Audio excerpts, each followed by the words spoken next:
Sisketi vakwidza Mazepe bhazi kuti achienda kumba kwake. Ukuwo Tete Mildred vabva vamunyorera tsamba vachimudzidzisa mararamirwo anoitwa kuEurope.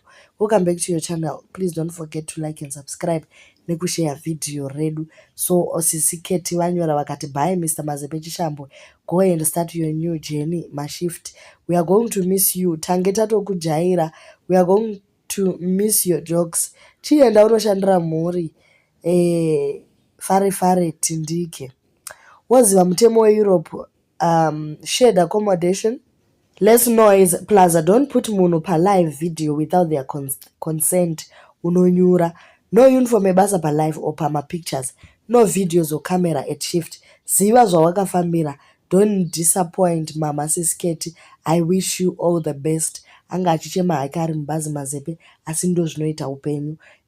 Unosvikirawo kumba kwavanhu asi unozokontinyawo semurume mukuru unofanira kuzoimpotawo mhuri yakoka. Saka wagona Mazepe. Alright, tochienda kutsamba yanyogwa. Tsamba kuchikomana changu Mr. Mazepe Chiita, ndiye chimuirish changu. Ndanyora tsamba iyi ndichikuzivisa kuti vana vakasimba chaizvo uye maibvukururo vasimba zvisingaiti kuita sehuku iri pafeeding. Mari yemasters ari kudya nehama dzake, iwe hanzvadzi yako chachigondora chachimombe. Tinotenda Mwari kettymasomera nebasa raakabata kazhinji rudo rukuru tinorupuwa nevatorwa. Saka bhaibheri rinoti munhu wose ihama yako uye ida muvakidzani wako. Chienda unonamatira basa neupenyu nokuti ndozvawakafambira. Zvimwe zvese isa pamberi paMwari. Kana Mwari achida kukusunungura anotumira ngirozi uye Satani haadi papiwa chiedza naMwari anorwisa. Rwendo rwako irworwu urwu, Mwari uripo asi mhepo dziripo zvekare. Dzidza kurwa nemweya, nyama hauikwanisi.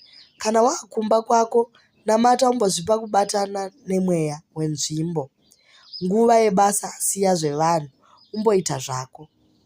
Vako tete vanokuda, Tete Mildred.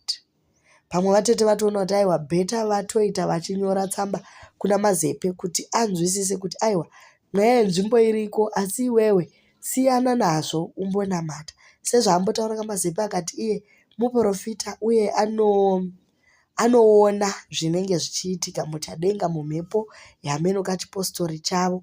Tete Mildred varongoti shinga pachipostori chako ichocho unamate zvakasimba, ushande nesimba uye tete vanokuda zvachose. Vazombokanda kachimwapo chekuti maibvukuru vari kuti mari yemasters nehama dzavo. Haiwa kutamba zvavo vatete, asi tinotenda Sisketi.